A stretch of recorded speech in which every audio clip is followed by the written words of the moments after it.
Bueno, muy buenas noches para todos. Siendo ya las 7:37, vamos a dar inicio a la charla. Y entonces le queríamos dar la bienvenida a esta segunda charla del módulo de trauma que va a abordar el tema de reanimación de control de daños. Como expositores tenemos a Natalia Aldana y Alfonso Vargas, ambos estudiantes de séptimo semestre y miembros activos del EMIC. Como tutora académica tenemos a la doctora Natalia Lozano Díaz, quien es médica en la Universidad de los Andes y residente de cuarto año de Medicina de Emergencias. Esperamos que disfruten y aprovechen al máximo esta sesión y sin nada más que agregar, les cedo la palabra a Nata y Alfonso.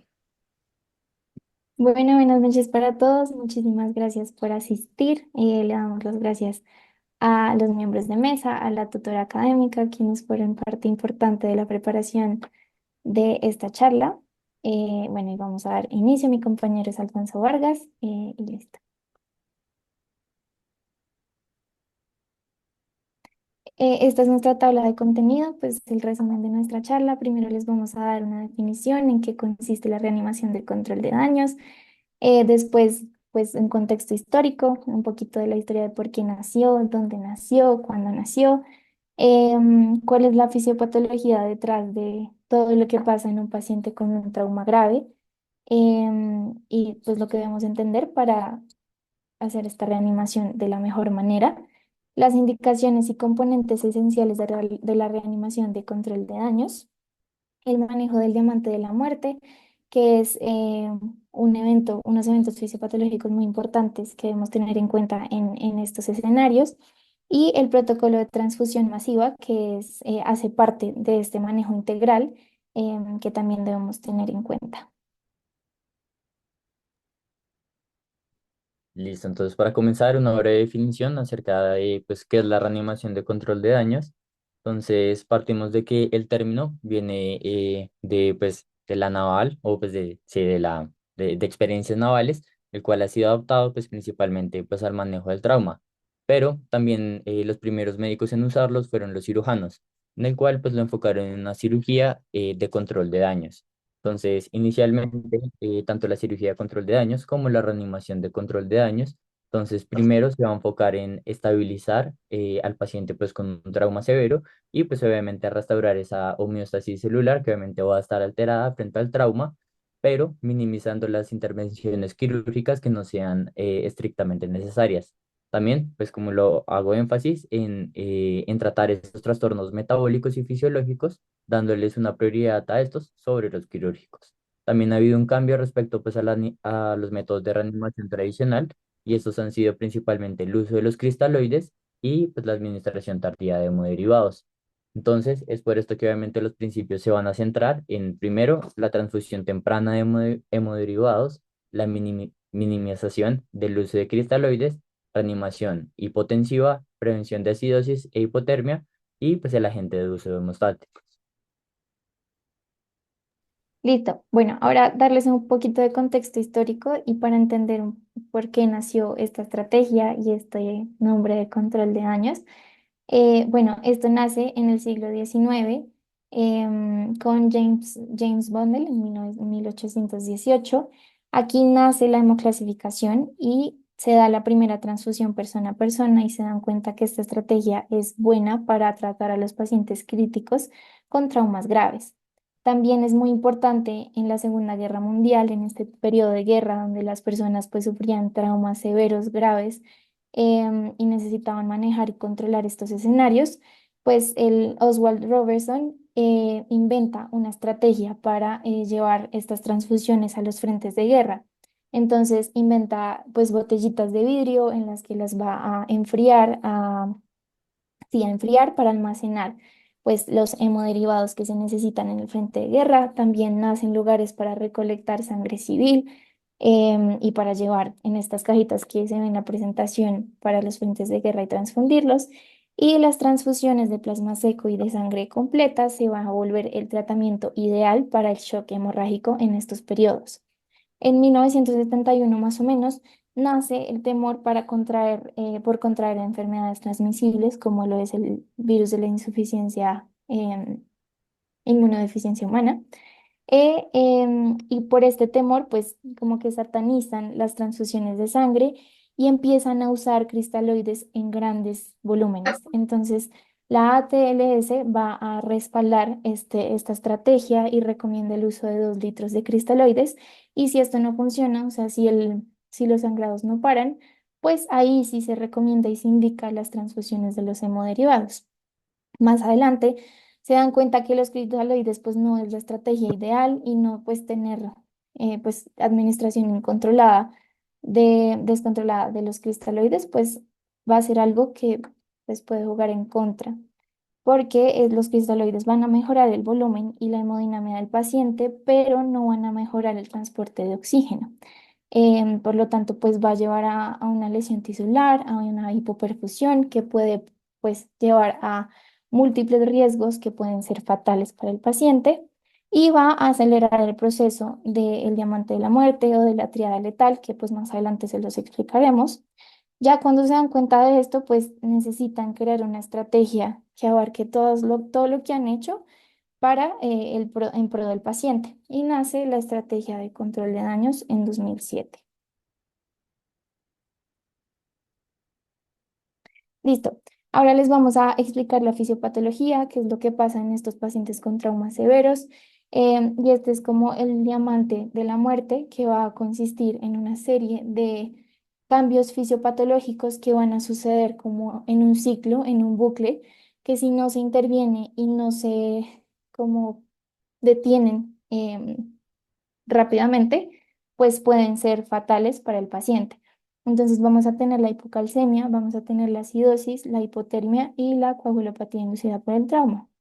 Entonces, en términos generales, lo que va a pasar es que van a haber pérdidas grandes y severas de volúmenes de sangre y esto nos puede llevar a un shock irreversible. Entonces, el shock irreversible pues va a tener daño tisular por la hipoperfusión y esto va a activar una serie de acciones proinflamatorias, toda la cascada proinflamatoria y pues cambios tisulares, isquémicos que pueden llevar a consecuencias fatales.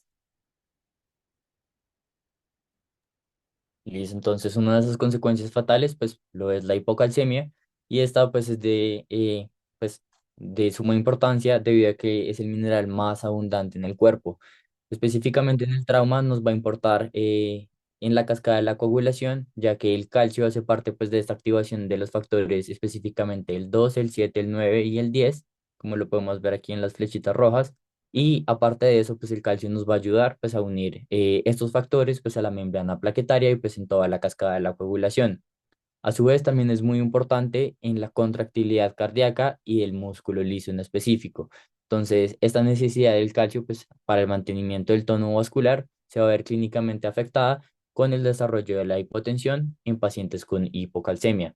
También tener en cuenta que la acidosis también es uno de los pilares de ese diamante de la muerte, que también no solo pues per se va a afectar al paciente, sino que a su vez nos va a empeorar la hipocalcemia que el paciente ya puede estar presentando de base frente pues a una hemorragia severa o por el trauma que está presentando. Porque esto lo que va a causar es que va a disminuir la unión del calcio a la albúmina, lo cual pues va a disminuir la fracción de calcio ionizado en circulación. Entonces va a significar menos disponibilidad del mismo. También vamos a tener presente que a la hora de transfundir hemoderivados, estos contienen pues un anticoagulante que es el citrato y lo que pasa es que ante una masiva transfusión de hemoderivados podemos llegar, ese citrato va a quelar el calcio sérico, lo cual aún más va a reducir los niveles de calcio ionizado en el plasma. Entonces nos puede llevar a una hemodilución, no solo como lo conocemos comúnmente, causada por cristaloides o coloides, sino pues también por estos hemoderivados. Y generalmente pues el impacto de los cristaloides es menos significativo pues al de los coloides. También, pues tener en cuenta que en pacientes con un trauma severo, pues vamos a tener pérdidas sanguíneas y pues estas pérdidas nos van a llevar a su vez a pérdida de componentes plasmáticos, lo cual pues obviamente esto como lo decían mi compañera, es una cascada, es una cadena, como lo puedan ver pues más significativamente para ustedes, lo cual pues obviamente si uno de esos eslabones se empeora, hace que obviamente se desencadene pues una reacción mucho más severa. Listo. Otro punto y pilar del diamante de la muerte es la coagulopatía inducida por trauma y es un evento que debemos controlar rápidamente. apenas llega el paciente. Esta coagulopatía se puede dar aproximadamente en los primeros 30 minutos del trauma y representa un tercio de todos los traumas que llegan a la sala de emergencia y el 50 al 70% de los traumatismos graves. Tener en cuenta que la gravedad de la coagulopatía inducida por trauma va a ser directamente proporcional a la lesión. Y fisiopatológicamente, pues va a haber una lesión tisular que va a ser severa y con el shock que está presentando el paciente, pues va a haber una endoteliopatía vascular que se va a convertir en sistémico. Esto va a alterar la mayoría de los mecanismos de defensa del cuerpo, entonces el sistema inmune se va a alterar, la cascada de coagulación también se va a ver alterada y el sistema de complemento también. Entonces, para entender un poco de qué es lo que se está rompiendo, qué es lo que se está dañando, tenemos que, sigue por favor, eh, visualizar la célula que estamos viendo cómo se daña. Entonces, el glucocálix va a estar en la célula endotelial vascular, que es la célula que está en la superficie luminal del vaso sanguíneo, y va a estar compuesto por proteoglicanos unidos a la membrana, que son los que vemos en azulito en la primera imagen, que le van a dar el soporte estructural a los glicosaminoglicanos. Los glicosaminoglicanos le dan la permeabilidad celular que necesita el vaso y el tono vascular también que necesita. El heparansulfato es el glicosaminoglicano más abundante y es el que mantiene y regula las presiones de proteínas, es decir, el gradiente oncótico. Vamos a tener en este glucocálix también glicoproteínas, proteínas plasmáticas y algo que vamos a llamar anticoagulantes naturales. Dentro de estos anticoagulantes naturales tenemos la trombomodulina y el activador tisular de plasminógeno. Estos dos anticoagulantes naturales impiden la adhesión de células sanguíneas y de proteínas y nos va a crear un ambiente antitrombogénico. Va a suceder algo fisiológico que es el fenómeno de la autoheparinización. Entonces, esto se da por el desprendimiento del glucocálix y esto va a inducir a la disfunción plaquetaria y a la disfunción de los factores de coagulación. Aquí se activa el activador tisular de plasminógeno y también se inhiben los complejos de plasmina-antiplasmina y se da todo este fenómeno de fibrinólisis.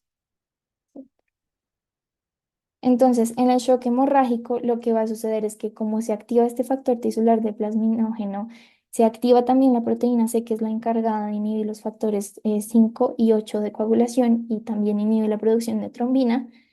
También va a activar plaquetas. Esto activa pues todas las paredes endoteliales y ahí es cuando se empiezan a adherir las plaquetas y los leucocitos y todas las proteínas plasmáticas a las paredes y tenemos el riesgo de producir una trombosis microvascular y aumentar el grado de hipoperfusión y la severidad. También pues se van a ver estimuladas las terminaciones nerviosas por toda esta hipoperfusión que va a llegar a ser cerebral y se secreta una serie de catecolaminas y factor tisular de plasminógeno y ahí es cuando se ve patológica esta hemorragia patológica pues que se da por toda esta coagulopatía y esta cascada proinflamatoria.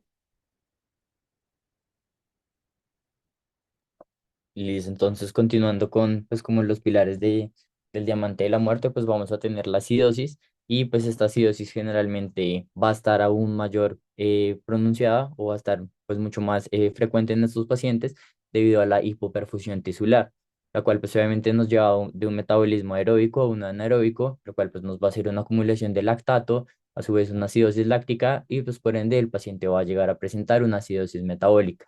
A su vez, como ya vimos en la parte anterior de la hipocalcemia, entonces tenemos en cuenta que este estado acidótico va a agravar aún más la coagulopatía, pues al inhibir las funciones plaquetarias y de las enzimas de la coagulación. También tener muy en cuenta que la resucitación con cristaloides en exceso, pues puede producir también a esa acidosis dilucional. Aparte, entonces tener en cuenta que dentro de la reposición de líquidos, el suero fisiológico, que generalmente es el más usado, tiene un pH mucho más bajo y una alta concentración de cloruro, por lo cual, pues obviamente no solo en un paciente con una acidosis de base nos puede llegar a cursar con una acidosis metabólica hiperclorémica, sino pues obviamente también agravar mucho más el cuadro del paciente. Es por esto que generalmente se recomienda el uso del lactato de Ringer en estos pacientes a excepción y pues teniendo muy en cuenta los pacientes con trauma cráneoencefálico, en los cuales pues obviamente este uso de cristaloide está contraindicado. A su vez, entonces, tener muy en cuenta que la acidosis también nos va a afectar y junto pues con la hipoperfusión nos va a afectar esa perfusión renal, la cual siendo un buffer del cuerpo muy importante va a estar disminuido y no va a poder estar excretando la cantidad de ácidos necesarios, pues que obviamente, o la cantidad de ácidos en exceso que va a presentar el paciente en el momento del trauma. A su vez, pues esta disminución de esa función, como lo decía, aumenta el ácido en el organismo, pues empeorando el estado de base del paciente. Como les mencionábamos anteriormente, como les mencionaba anteriormente, esto es como una cascada. Entonces, un proceso que se empeore puede llevar inclusive pues, a empeorar los otros procesos fisiopatológicos o esas alteraciones metabólicas de las cuales el paciente pues está cursando en el momento. Listo. Ahora vamos a hablar del otro punto del diamante de la muerte, que es la hipotermia. Es un evento fisiopatológico que debemos tener muy presente y con el que debemos tener mucho cuidado. Ya sabemos que general, pues en términos generales, se da por un compromiso termogénico que va a producir una isquemia tisular. Pero en el caso de trauma severo, sí, en estos casos, pues va a haber una hipotermia espontánea que nos puede estar hablando de un agotamiento energético sistémico y de una alteración en la homeostasis celular, de todo lo que también les hablo de la coagulopatía, también va muy relacionado.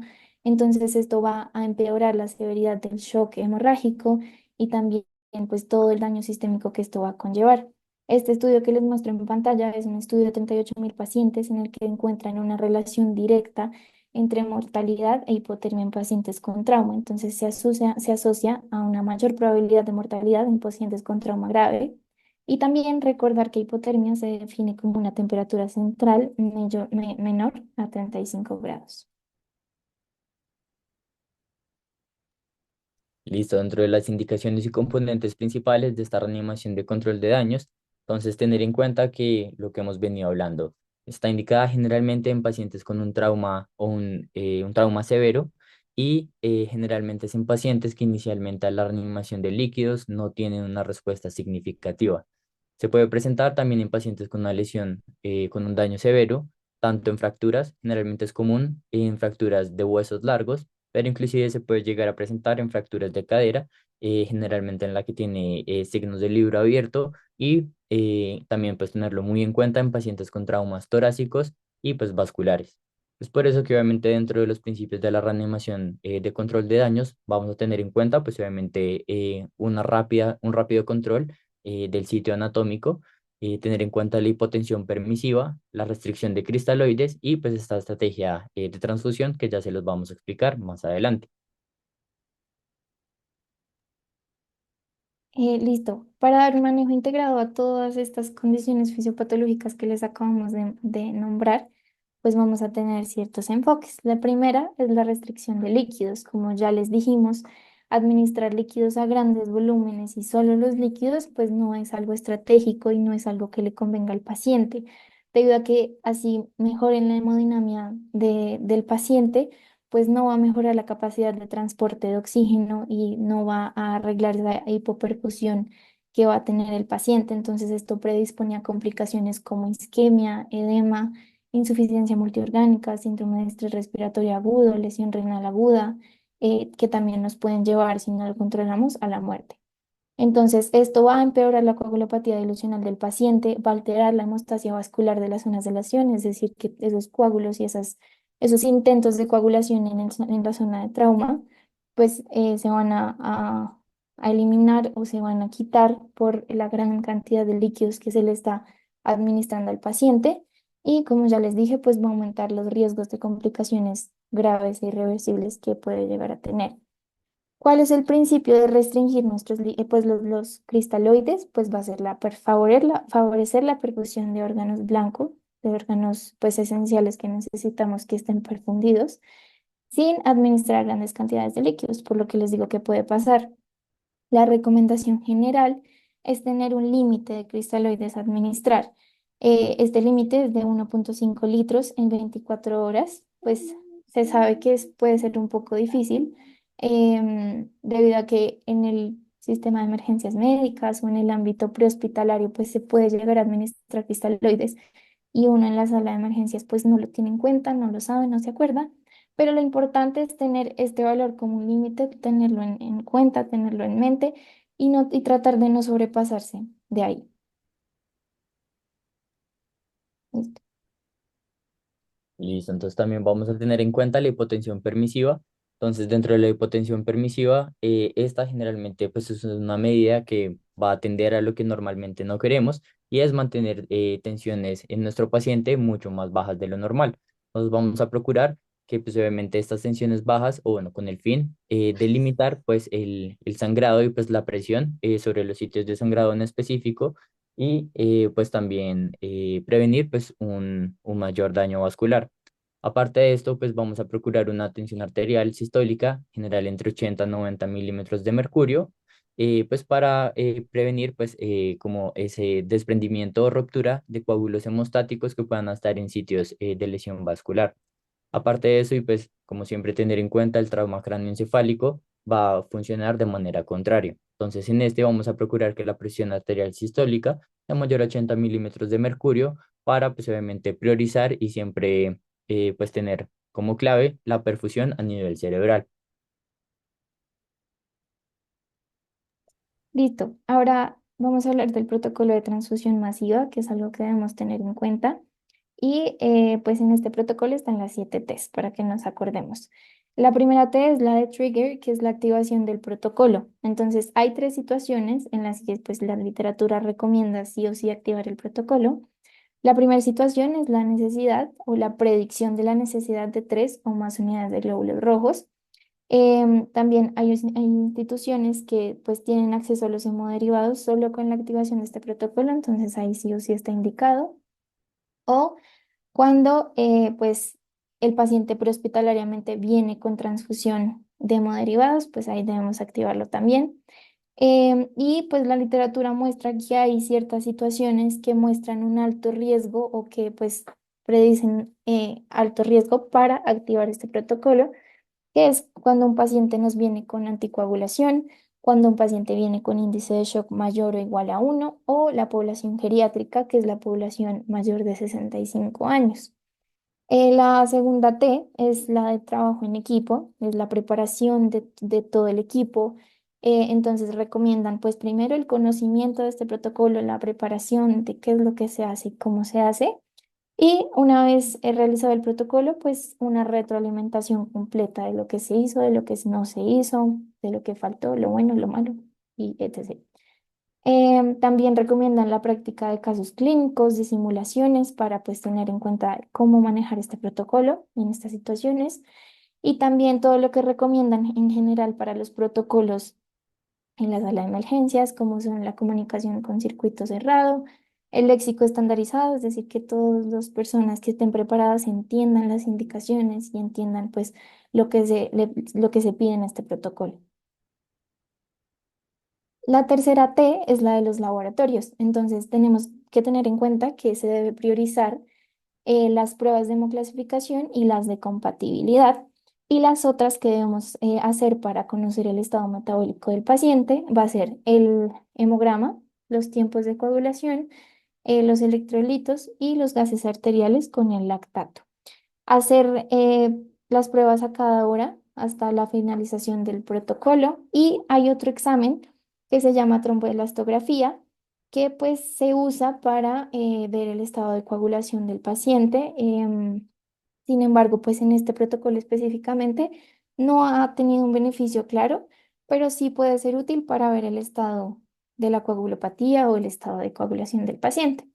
El ácido tranexámico, recordemos que pues su mecanismo de acción es la inhibición reversible de la fibrina, de la plasmina y del plasminógeno, y se usa para prevenir las pérdidas excesivas de sangre. Esto se ha demostrado que previene mortalidad en los primeros 60 minutos del trauma, es decir, administrándolo en la primera hora. Pero no se ha demostrado un beneficio como específico en el trauma craneoencefálico, entonces digamos que no hay una indicación específica para administrarlo en estos casos. La dosis del ácido tranexámico que vamos a dar va a ser 1 gramo en bolo por 10 minutos con 1 gramo más en infusión continua por 8 horas. Seguimos con la T de temperatura y es el manejo de la temperatura. Entonces debemos en este protocolo medir la temperatura cada 15 minutos después del trauma o después de la activación del protocolo. Y pues también tenemos que tener en cuenta que la transfusión de los componentes sanguíneos y de los hemoderivados se almacena a temperaturas muy bajas, como lo son de 2 a 6 grados centígrados, lo que puede predisponer o empeorar la hipotermia que pueda tener el paciente. Esto lo tenemos que manejar con maniobras de recalentamiento externo pasivo, como lo son quitar ropa mojada, poner mantas calientes y también estrategias de recalentamiento interno activo, como lo son calentar los líquidos que le estemos administrando al paciente, porque esto, pues administrar líquidos fríos también puede aumentar la hipotermia. La siguiente T es la de objetivos de transfusión. Entonces tenemos una proporción que nos recomienda la literatura, que es la de 1:1:1 para transfundir plasma, plaquetas y unidades de glóbulos rojos empaquetados, pero hay ciertos como recomendaciones específicas para plaqueta y para plasma. Para plaquetas, pues para todos los traumas graves, tenemos que tener un descenso del menos de 50.000 plaquetas y en hemorragia intracraniana específicamente de menos de 100.000 plaquetas. Y para transfundir plasma, pues se recomienda esperar a llegar a un INR de 1,8 para pues que se dé la indicación. Ya la última T es la determinación del protocolo. Hay 3 criterios que se deben cumplir para finalizar con este protocolo. Es el control definitivo de la hemorragia, la mejora progresiva de la hemodinamia del paciente y del perfil de coagulación, y cuando los inotrópicos que se le están administrando se puedan reducir su dosis o se puedan suspender. Listo, y ya por último, pues la corrección de la acidosis, entonces esta generalmente se va a dar en pacientes con una acidosis severa para pues, tratar de restaurar esa perfusión tisular y otra vez mantener ese equilibrio ácido-base en el cuerpo. Se recomienda que el uso de lactato de Ringer más bicarbonato es la mezcla ideal para darles y reponerles a estos pacientes debido a que va a mejorar pues, el pH del paciente sin aumentar pues, significativamente el lactato en el cuerpo. También tener en cuenta, y como lo hemos mencionado a lo largo de la charla, no es nada más manejar una de las causas o una de las alteraciones fisiológicas del paciente, sino es también tratarlo como un todo, verlo también como ese diamante, verlo también tratarlo cada una de ellas a la vez y viendo que obviamente entre todas vamos a tratar de restaurar pues esa homeostasis celular. Lo único es tener en cuenta, y como les decía, el lactato de Ringer contraindicado pues en pacientes con trauma cráneoencefálico. Entonces, ya para llevarse a casa y queremos que tengan muy presente y que se lleven de este tema, y es primero, pues el control de daños es más que una técnica o un tratamiento, como lo decía, es un conjunto de estrategias que abordan pues una reanimación enfocada en el manejo rápido con cristaloides, un control rápido de la hemorragia y corrección de alteraciones metabólicas. Listo, pues el segundo punto importante son los principios que les mencionamos de la reanimación de control de daños que debemos tener muy en cuenta a la hora de pues, abordar estos pacientes, que son la hipotensión permisiva, acordarse de los valores de referencia, tanto en traumas graves pues, en general como en trauma craneoencefálico o en trauma de columna vertebral, la restricción de cristaloides y tener una estrategia de transfusión de hemoderivados como lo es el protocolo de transfusión masiva. Bueno, y como tercera, entonces tener muy en cuenta, y pues también cuando hacíamos la revisión y siguiendo los consejos de la doctora nos daba, tener muy en cuenta este valor, 1500 cc, idealmente es lo que debemos tratar de pasarle al paciente y no pasarnos como de ese límite. Y por último, y muy importante, es tener en cuenta que el diamante de la muerte, que es lo que puede suceder en pacientes con trauma, es un ciclo de eventos fisiopatológicos, o sea, no son cosas separadas que pueden estar pasando en el paciente, sino que son cosas que van a seguir ocurriendo si no se detienen oportunamente. Entonces, pues se busca detenerlo rápidamente con control de hemorragias, con calentamiento activo para evitar la hipotermia y con la corrección de alteraciones metabólicas, em, sí, que son muy, muy importantes para romper este ciclo que puede llegar a ser letal en el paciente. Perfecto. Y listo. Muchísimas gracias por darnos la oportunidad a la doctora Natalie por apoyarnos en el proceso de crear la charla y ya, esperamos que les haya gustado e interesado. Igual cualquier pregunta que tengan, pues nos la pueden hacer directamente a nosotros o pues la pueden dejar ahí en el chat. Bueno, chicos, nada, en primera instancia agradecerles a nuestros expositores Natalia y Alfonso por realizar la charla y felicitarlos por la misma. Y también agradecer a la doctora y pues tutora académica Natalie Lozano por el apoyo y la orientación. Por ahora vamos a abrir el espacio para las preguntas de la audiencia y pues escuchar las apreciaciones y comentarios de la doctora. Entonces los invitamos a participar en el caso de que tengan preguntas.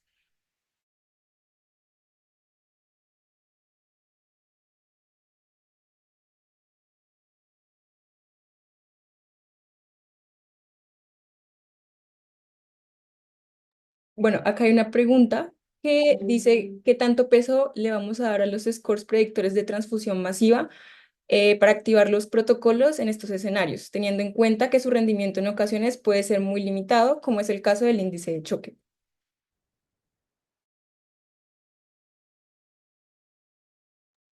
Eh, Doctora, no sé si quieras ayudarnos a responder. Hola, buenas noches, ¿cómo están? ¿Me repites la pregunta, porfis? Sí, señora. Dice, ¿qué tanto peso le damos a los scores predictores de transfusión masiva para activar los protocolos en estos escenarios, teniendo en cuenta que su rendimiento en ocasiones puede ser muy limitado, como es el caso del índice de choque?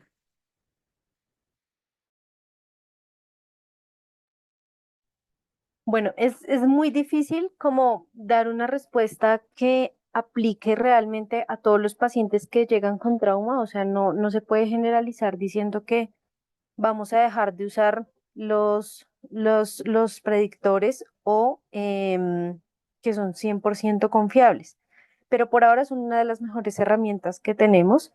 Em, Está el índice de choque que todos lo conocemos, que como ellos bien dijeron, el punto de corte es 1 y pues a veces hay la tendencia de bajarlo a 0,9 con el fin como de aumentar la sensibilidad y coger la mayor cantidad de pacientes posible. También hay, por ejemplo, el índice de choque modificado. Entonces, lo que se ha intentado hacer con cada uno de ellos es precisamente pues buscar el ideal, pero es muy difícil que uno de ellos sea 100% certero, además porque pues se basan en variables fisiológicas em, y pues no todos los pacientes responden igual al trauma, ¿sí? Y puede que no los cojamos en el mismo momento de la evolución fisiopatológica de lo que está sucediendo. Entonces, puede que cojamos un paciente muy temprano y la respuesta fisiológica o ya dependiendo también de la edad, etcétera, como hay varias variables, pero no todos los pacientes necesariamente, por ejemplo, van a estar hipotensos y taquicárdicos y van a tener la misma severidad del choque, pues, o del trauma. No sé si me hago entender. Entonces, si bien es cierto que tienen algunas limitaciones, pues son una de las mejores herramientas que tenemos y si de entrada, pues, están alterados, son unos indicadores a seguir. Listo, doctora, muchas gracias. Tenemos también otra pregunta que dice, en la práctica, cuando se activa el protocolo, ¿qué debemos pedir inicialmente? ¿Cómo llegan los componentes de transfusión y cuánto tiempo se demora en llegar más o menos todo? Pues eso en general va a depender un poco de cada hospital, ¿sí? Pero usualmente lo que llegan primero son los glóbulos rojos, es como lo que más tenemos disponible, porque pues los otros componentes tienen que pasar procesos adicionales, descongelar, etcétera, entonces no son tan inmediatos. Dependiendo del hospital, llega una cantidad determinada, por lo general llegan 2 bolsas de glóbulos rojos y es lo que uno empieza a transfundir. De ahí en adelante, pues se va haciendo la atención y pues ya con laboratorio o con el equipo de banco de sangre, se va haciendo la activación del protocolo y dependiendo de cada institución, pues ellos van, digamos, enviándonos los hemoderivados que necesitemos. Por lo general, suelen ser 2 y la velocidad pues también depende de donde uno esté, pero idealmente deberían llegar casi que de forma inmediata.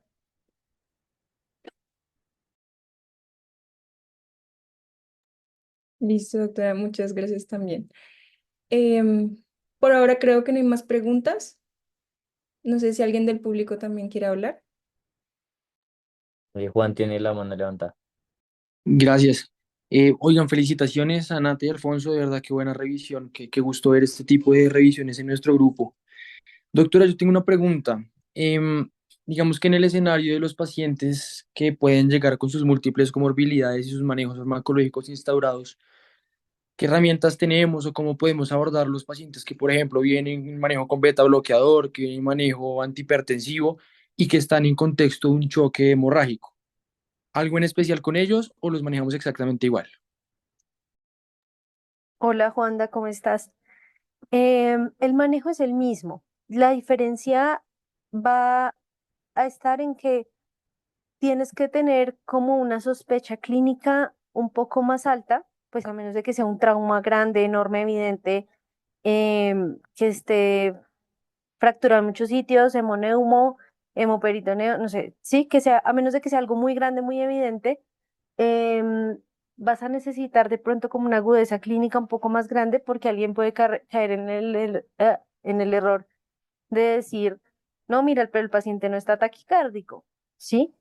Entonces, no, pero pues no está taquicárdico porque está beta bloqueado. Entonces la respuesta pues no va a ser la misma respuesta fisiológica. Y en ese mismo orden de ideas entra lo que estaba pues lo que estábamos hablando ahorita de la pregunta, probablemente el índice de choque y etcétera, pues no le van a dar alterados. Entonces, el manejo en principio es el mismo porque si bien hay algunos cambios en las variables fisiológicas, pues el comportamiento general fisiológico o fisiopatológico del trauma, pues va a ser el mismo. Y los objetivos van a ser iguales en el sentido en que hay que corregir esas cosas que lo van a llevar a la muerte, que son las cosas que Natalia y Alfonso bien mencionaban.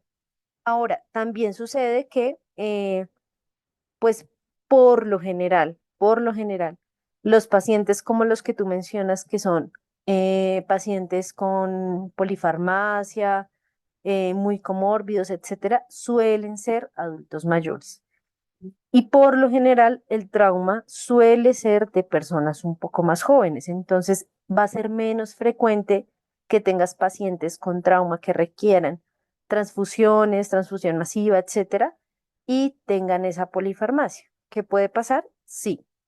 Y hay que ser un poquito, tener como un poquito más de sospecha clínica. Pero afortunadamente, pues son menos frecuentes. Perfecto, doctora, muchas gracias y muchas gracias por acompañarnos.